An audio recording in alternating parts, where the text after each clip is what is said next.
Les titres de cette édition, sitting des étudiants du Centre de formation professionnelle et technique CFPT Japon, ils refusent de payer les pots qu'ils n'ont pas cassés dans le bras de fer qui oppose le directeur au professeur.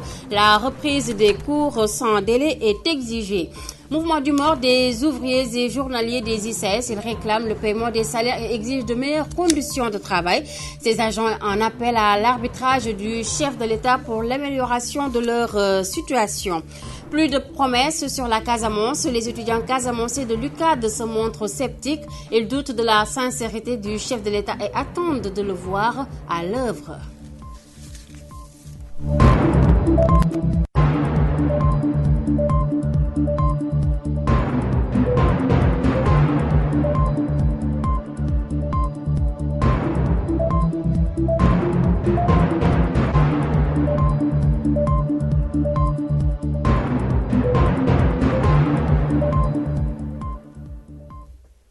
Mesdames, Messieurs, bonsoir, bienvenue à tous dans cette édition et merci d'être avec nous sur Walf TV. Sitting des étudiants du Centre de formation professionnelle et technique CFPT devant leur ministère de tutelle. Ils exigent la reprise des cours et veulent que le différend qui oppose l'administration à leurs professeurs soit résolu. Nous y reviendrons dans nos prochaines éditions avec Momodou Dian, un donc des étudiants. Plus de promesses sur la Casamance. Les étudiants casamançais de l'UCAD se montrent sceptiques. Ils doutent de la sincérité du chef de l'État et attendent de le voir à l'œuvre. Babacar Badji, président des étudiants de la Casamance, s'en explique au micro de Momodou Laminka. Aujourd'hui, nous revenons encore sur cette place qui est notre bois sacré pour au moins se dire à toute la population sénégalaise que les gouvernants sénégalais et leurs valets casamançais réussissent toujours à faire passer aux yeux de l'international leur dévouement, leur engagement et leur volonté politique de mettre la Casamance sur les voies sûres du développement, alors qu'en réalité, rien de tout cela n'est vrai. Voilà aujourd'hui 3 mois que le blocus au niveau de la Transgambienne imposé par les syndicats transporteurs sénégalais freine l'essor économique de la Casamance et entrave la libre circulation des personnes et des biens. Ce qui devrait amener le gouvernement sénégalais à se pencher sur la question de solutions durables, mais ils ont préféré le silence. Cette situation qui montre aujourd'hui leur irresponsabilité, mais aussi au devant de la scène les limites de leur engagement pour résoudre les problèmes de la Casamance. Hier, ils s'étaient engagés avec l'accord de paix signé le 30 décembre 2004 avec le MFDC qu'une fois les discussions achevées, de mettre en œuvre comme le stipule l'accord de paix, le renoncement définitif à la lutte armée, le déminage de la Casamance, le retour des réfugiés par la réhabilitation et l'assistance des villages ravagés par le conflit, mais aussi par la réinsertion sociale des anciens combattants du MFDC par le principe de volontariat. D'ailleurs, pour le cas de la réinsertion sociale, rappelons que c'est sur ce chemin de paix et de renoncement définitif à la lutte armée que se sont engagés un nombre important de combattants du MFDC, devenus des oubliés comme le groupe de Moussa Mané, admis au coude comme vigile pour un salaire d'une maigre somme de 53 500. Aujourd'hui, 10 ans dans cette situation sans rouspéter, mais aujourd'hui, ils nous présentent un projet de 23 milliards et ils demandent à ce que la population l'acclame. Plus de 180 travailleurs de l'ex-SDV Sénégal, devenu société Bolloré Africa Logistique Sénégal, se rappellent au bon souvenir de la justice. Ils exigent de leur ancien employeur l'application d'une décision de justice pour le paiement de leurs dûs. Fatigués d'attendre, ils demandent à rencontrer le Premier ministre. Voici Mbaye Camara, secrétaire général du syndicat des travailleurs et auxiliaires du transport, au micro de Mamsouka Ndiaye. Il s'agit du différend qui oppose des travailleurs, 184 travailleurs, qu'on appelle Soriba Koulibaly, et les 183 autres contre la SDV Sénégal, devenue aujourd'hui la société Bolloré Africa Logistique Sénégal. L'objet du litige, c'est que ça date depuis 1992. Ces travailleurs-là travaillaient et on les considérait comme des travailleurs journaliers. À un moment donné, la SDV a voulu les licencier sans droit. Ils ont protesté contre cette mesure impopulaire par un mouvement Ce mouvement a abouti à la signature le 8 juillet 1992 d'un protocole d'accord. Les travailleurs avaient demandé le rappel différentiel de salaire, les congés sur ce rappel, le rappel de la prime de salissure et le rappel de la prime de panier. Alors, il n'y a pas eu d'accord à l'inspection du travail. Un PV de non-conciliation a été signé et l'affaire a été transmise au tribunal du travail. Du tribunal du travail, le dossier a été porté au niveau de la cour d'appel de Dakar. Jusque-là, ils ont été condamnés d'abord par un arrêt. Nos décomptes ont été homologués par la cour d'appel 2 fois. Aujourd'hui, on veut nous entraîner vers une 3e homologation, ce que nous avons refusé. Nous voulons rencontrer le Premier ministre et le ministre de la Justice. Et je crois que, à ce niveau, Et puis, sitting des ouvriers et journaliers des ICS, ils réclament à l'entreprise le paiement de leur salaire et invitent le président Macky Sall à se saisir du dossier pour l'amélioration de leurs conditions de travail. Ramatoulaye Sarr. Le vent ne souffle plus pour des ouvriers et journaliers en activité aux industries chimiques du Sénégal. Ils ont tenu un sitting devant les locaux dans la commune de Mboro pour dénoncer le non-paiement de leur salaire par l'industrie et réclamer le départ du directeur général et de son ministre de tutelle. Jusqu'à présent, nous n'avons aucune satisfaction au niveau de notre travail. Oui. Nous déplorons le retard de nos salaires. Oui. La situation touche presque particulièrement toute la région de Thiès, particulièrement à Tiaoune et à Mboro. Oui. Il y a toutes les familles qui sont en déficit. Nous ne voulons pas de dégâts, nous ne voulons pas d'injustice. Alors nous appelons et nous interpellons Monsieur le Président de la République qui se dit un Sénégal émergent. Un Sénégal émergent ne peut pas avoir sans pour autant des ouvriers qui restent pendant 6 mois.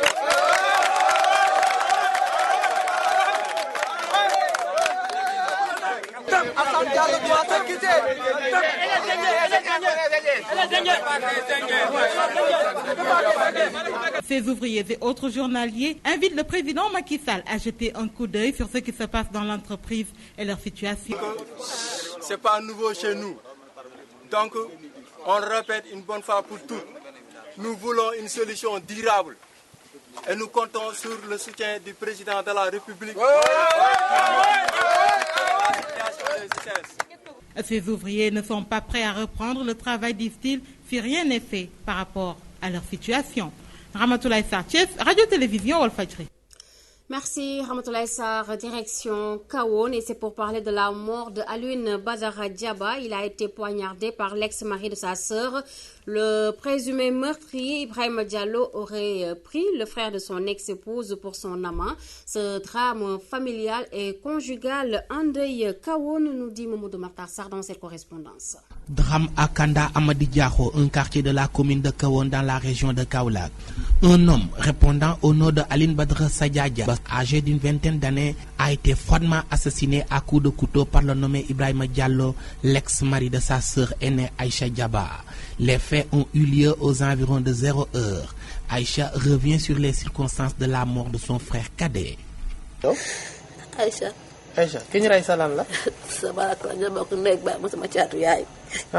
Mon nom c'est Aïcha. Aliou c'est mon jeune frère de même père et de même mère. C'est mon ex-mari Ibrahima Diallo qui l'a tué.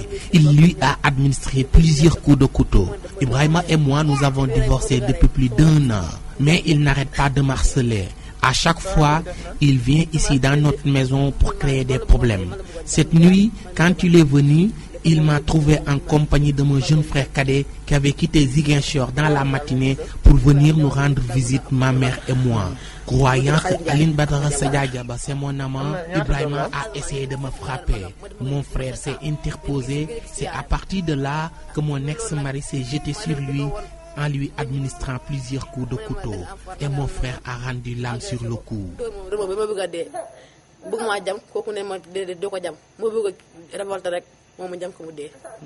Le corps de la victime, Alioune Badara Diaba, a été déposé à la morgue de l'hôpital régional El Hadji Ibrahima Niass de Kaolack par les sapeurs. La gendarmerie a ouvert une enquête.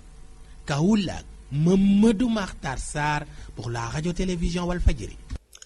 En mode politique, les conditions pour organiser de bonnes élections pour les locales ne sont pas réunies et beaucoup de partis ne sont pas encore prêts. C'est le sentiment de Thierno Lo, leader de APD Gëm Sa Bopp. Il s'est plutôt prononcé sur les faiseurs de troubles et sur les violences politiques. Il a organisé une manifestation à Darou Mousty. Achilien explique. Les conditions ne sont pas réunies pour l'organisation de bonnes élections locales et beaucoup de partis qui s'agitent aujourd'hui ne sont pas prêts à aller aux élections. C'est la conviction de Thierno Lo, secrétaire général de l'APD Gëm Sa Bopp. Toutes les décentralisations que nous avons connues ont été des décentralisations qui ont échoué parce que les populations continuent toujours à dépendre de l'État central. Afin que nous puissions maintenant réussir une bonne décentralisation, il faut un large consensus. Il est question que le projet retourne à l'Assemblée nationale. Il faut discuter, il faut élargir les bases de discussion pour que nous puissions avoir un document qui ne sera pas un document partisan, mais qui sera un document qui va nous permettre d'avoir une bonne décentralisation. Si cela demande un report, nous, APD, Gëm Sa Bopp, nous sommes pour le report des élections. Un, pour le consensus. Deuxièmement, le mois de juin coïncide avec la Coupe du Monde, le mois de Ramadan, beaucoup de choses qui font que l'hivernage, ce n'est pas un mois qui est propice à de bonnes élections. Et tous les partis là qui sont en train de râler, de parler de trucs comme ça, encore prêts pour aller au niveau des élections. Nous, ce n'est pas par rapport à l'occupation du terrain, mais c'est par rapport au consensus qu'il faut avoir et par rapport aux événements qui sont prévus pour le mois de juin. Thierno Lo a aussi mis en garde les responsables politiques sur la nécessité d'instaurer un climat de paix pour sauvegarder le tissu social dans la deuxième capitale du mouridisme. Devenus politique pour l'aggal nit, devenus politique pour rey nit. Je ne fais pas de la politique dans la violence.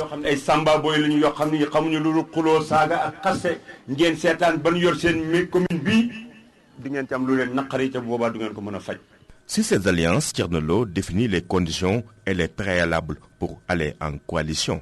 Mais si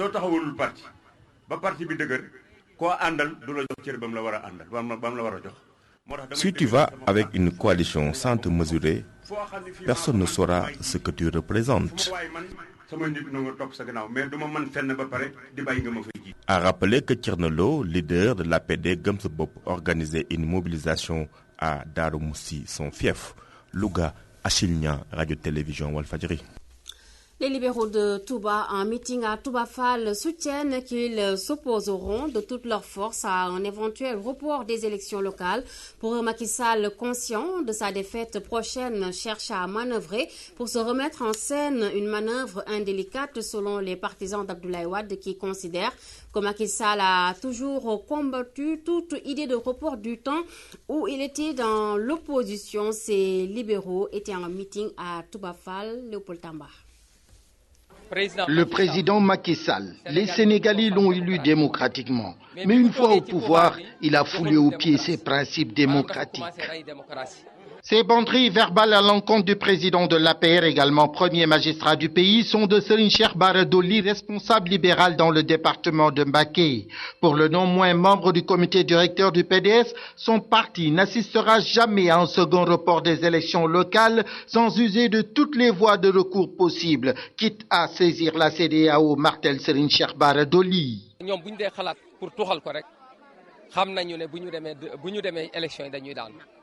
Le parti au pouvoir est sûr de perdre les élections locales.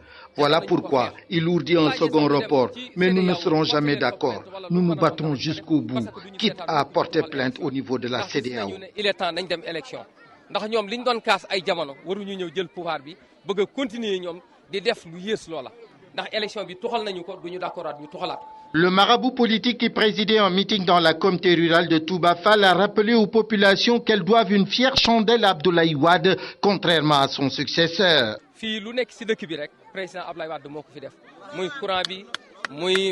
ce qu'il y a ici, c'est le président Wade qui l'a construit.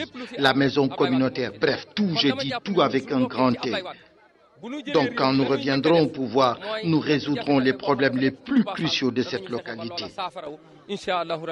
ca yaakaar naa ni soreetul 2017 bu soobee yàlla dinañ jël pouvoir bi da ngeen xam ne ni Touba Fall dana gisaat boppam. Dans cette localité où la quasi-totalité des populations sont des adeptes de Cheikh Ibrahima Fall, plusieurs militants apéristes sont tournés kazakh pour rejoindre le PDS. La plupart d'entre eux soutiennent qu'ils n'ont aucun grief contre le numéro 1 de l'APR, mais digèrent mal les agissements des responsables de ce parti dans le département de Mbacké. Mbacké, Walfadjri Radio TV, Léopold Tamba.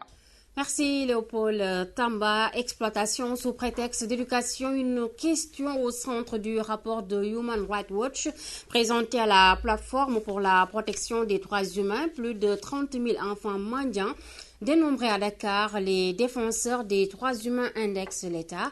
Compte rendu de Amadou Limay. Plus de 30 000 enfants mendiants dans les rues de Dakar dans des conditions dégradantes. Situation qui inquiète la plateforme pour la protection des droits humains. On parle de 50 000 enfants talibés en situation de mobilité dans tout le Sénégal. Mais la récente cartographie qui a été initiée par la cellule nationale de lutte contre la traite du ministère de la Justice a identifié 30 000 enfants mendiants dans la région de Dakar et qui passent entre 1 heure et 5 heures de mendicité dans la rue. Et cette image, elle est violente. Au moment où d'autres enfants sont dans les écoles en train d'apprendre, une partie des enfants sénégalais et des enfants de la sous-région sont en train de mendier et forcés de mendier pour rapporter de l'argent. C'est ça qui est grave. L'État du Sénégal au banc des accusés. Le premier responsable de la situation des enfants et qui doit pourvoir en termes de droit à l'éducation, c'est l'État. Moi, je ne parlerai pas des parents, parce que les parents, la plupart, nos études montrent que les enfants viennent quand même dans des zones qui sont des zones de choc au niveau économique et des zones de vulnérabilité. Mesures immédiates et urgentes, c'était un peu le slogan. Mais après, on a vu une grande reculade. On n'a jamais compris. C'est vrai, il y a eu des lobbies, des pressions. Mais je dis, si on veut sauver notre pays et si on veut mettre à l'abri ces enfants, qui ont le droit d'être éduqués, pourquoi pas même sur le plan religieux, comme ça a été le choix des parents, mais on ne comprend pas. La situation des talibés, encore évoquée dans le deuxième rapport de Human Rights Watch intitulé « Exploitation sous prétexte d'éducation ». Le rapport présenté aux acteurs ce mercredi décrit les conditions d'existence difficiles des enfants. Amadou Limbaye, nous passons à l'actualité internationale avec Margaret Rosalindiaï.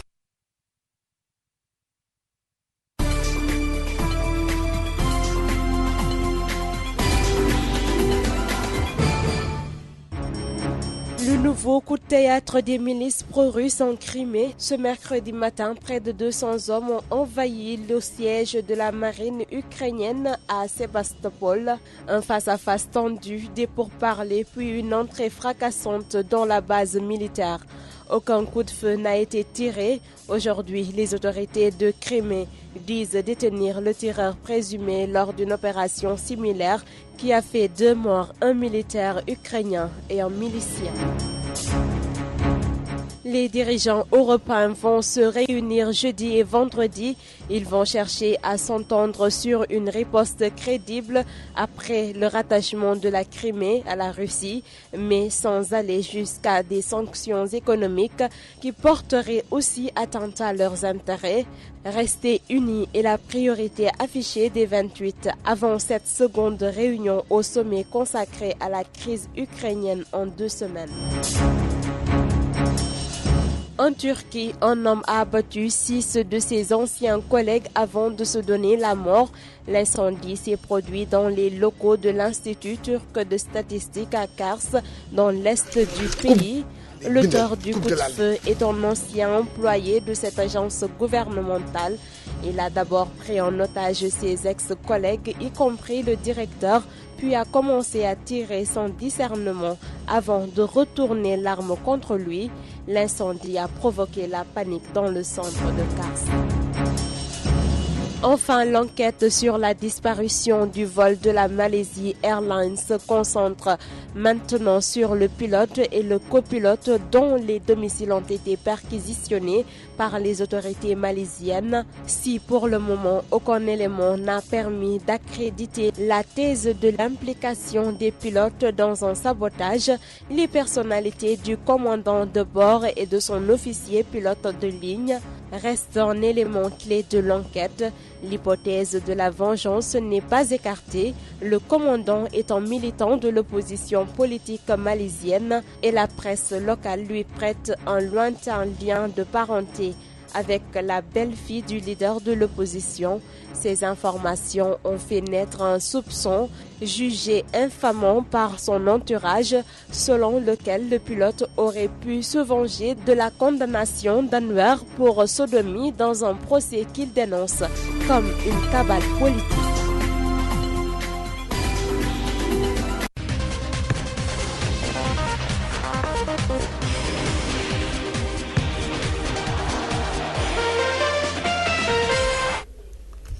Nous passons à la page sport de cette édition avec Chertidiane, bonsoir. Oui, bonsoir, Aramdel. Chertidiane, nous démarrons avec du football. C'est pour parler de la Coupe de la Ligue.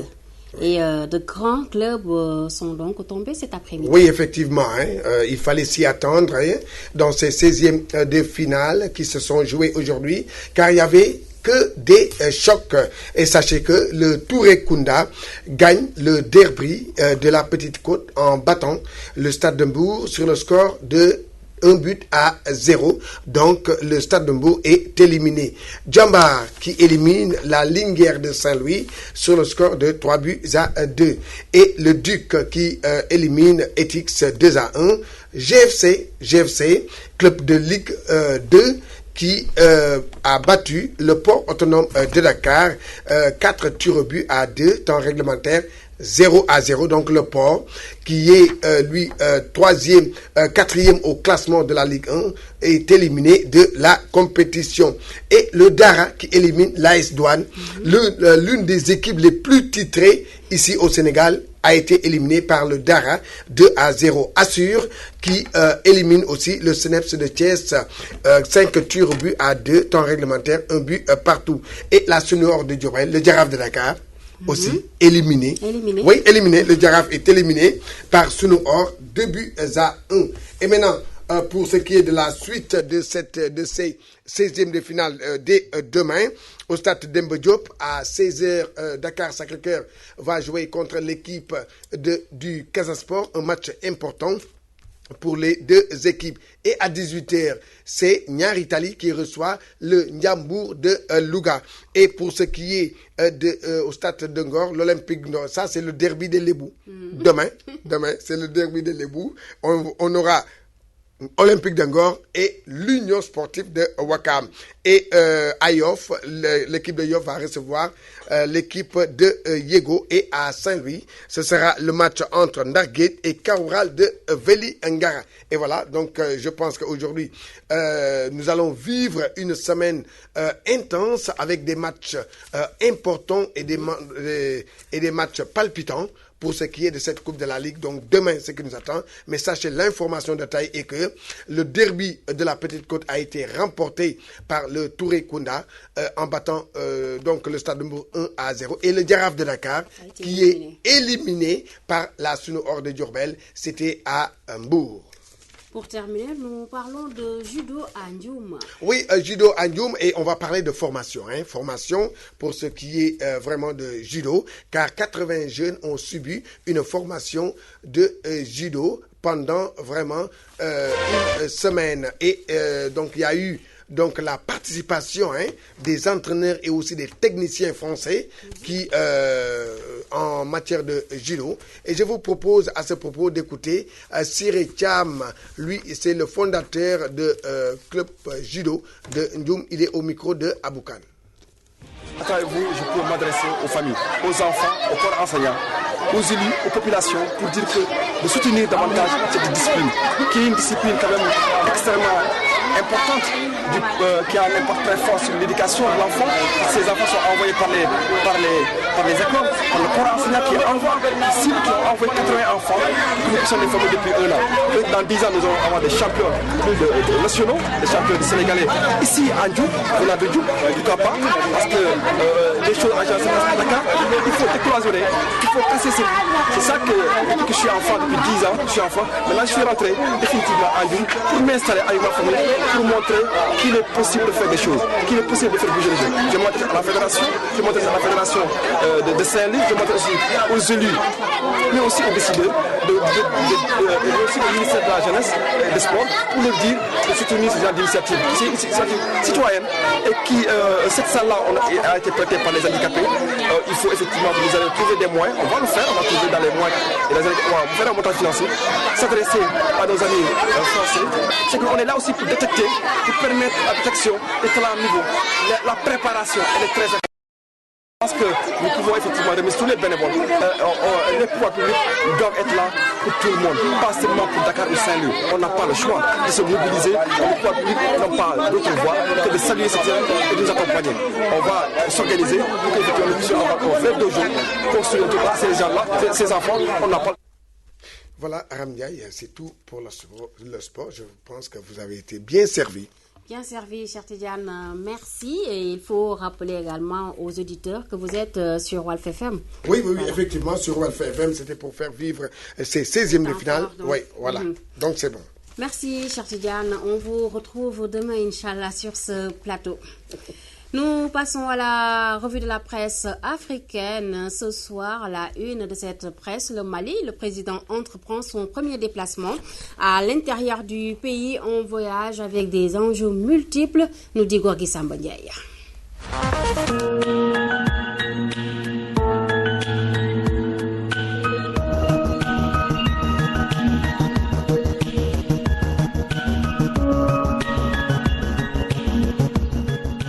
Première sortie d'Ibeka à l'intérieur du Mali. Pourquoi Mopti et non à Kidal, se demande le pays. En effet, soutient le journal, des voix s'élèvent de temps à autre pour déplorer le fait que durant des décennies, Mopti soit resté en marge des actions gouvernementales de développement et surtout de désenclavement. Pourtant, renseigne mon confrère, il s'agit de la région d'origine de plusieurs sommités maliennes, dont l'ancien président Amadou Toumani Touré. Vivement donc Kibeka, fils du Sud Mali, mais ayant aussi des beaux-parents originaires du Nord Mali, s'attelle à corriger ses erreurs du passé, souhaite le pays. Il y a 6 mois déjà, rappelle Fraternité africaine, que le sacro-saint de Sébining Koro préside à la destinée du pays, élu avec un taux incontestable de 77%. Le temps passe, constate le quotidien, et les enjeux semblent être énormes pour un pays qui vient de loin, car, regrette-t-il, envahi et détruit par la guerre multiforme. Cependant, semble rassurer le Katoa. Depuis quelques mois, les forces armées françaises multiplient les opérations de ratissage et d'offensive dans le nord. Néanmoins, avertit la publication, les succès qu'elles engagent ne doivent pas faire perdre de vue que les djihadistes sont toujours là-bas. Tenterait-il de se reconstituer, se questionne le journal. En tout cas, constate le prétoire. À ce jour, Kidal est toujours entre les mains des rebelles, des djihadistes et des terroristes, lesquels, signale le tabloïd, chaque jour défient les forces armées et de sécurité maliennes, les armées onusiennes et les forces françaises. En effet, renchérit Guinée-Conakry Info, si avec l'aide des armées françaises et tchadiennes, les élections ont pu se tenir, tout le monde est unanime sur le constat selon lequel le pays n'est pas encore totalement pacifié. Mais, croit le pays, tôt ou tard, Kidal finira par surmonter ses handicaps pour devenir un autre pôle de développement. Pour cela, indique mon confrère, il conviendra donc d'agir vite et bien en identifiant avec les populations les projets susceptibles de répondre à leurs aspirations. De toutes les façons, note le flambeau, jusque-là, les Maliens ne voyaient rien de bon se profiler à l'horizon et se demandaient si Ibeka ne risquait pas de faire pire que son prédécesseur ATT, évincé du pouvoir par le putsch du 22 mars 2012, orchestré par le capitaine Sanogo. Parlant justement de ce dernier, Jeune Afrique informe qu'il a été transféré de Bamako à Séléngué. Amadou Aya Sanogo, placé en détention depuis la fin de novembre 2013 à l'école nationale de gendarmerie de Bamako, a été, rapporte le journal, transféré en fin de semaine dernière vers Séléngué, à 150 km au sud de la capitale. Du côté de l'enquête, informe l'Indépendant, on estime que tout est entrepris pour que les personnes placées sous mandat de dépôt ne puissent communiquer entre elles, mais aussi qu'elles ne puissent rentrer en contact avec celles placées sous contrôle judiciaire.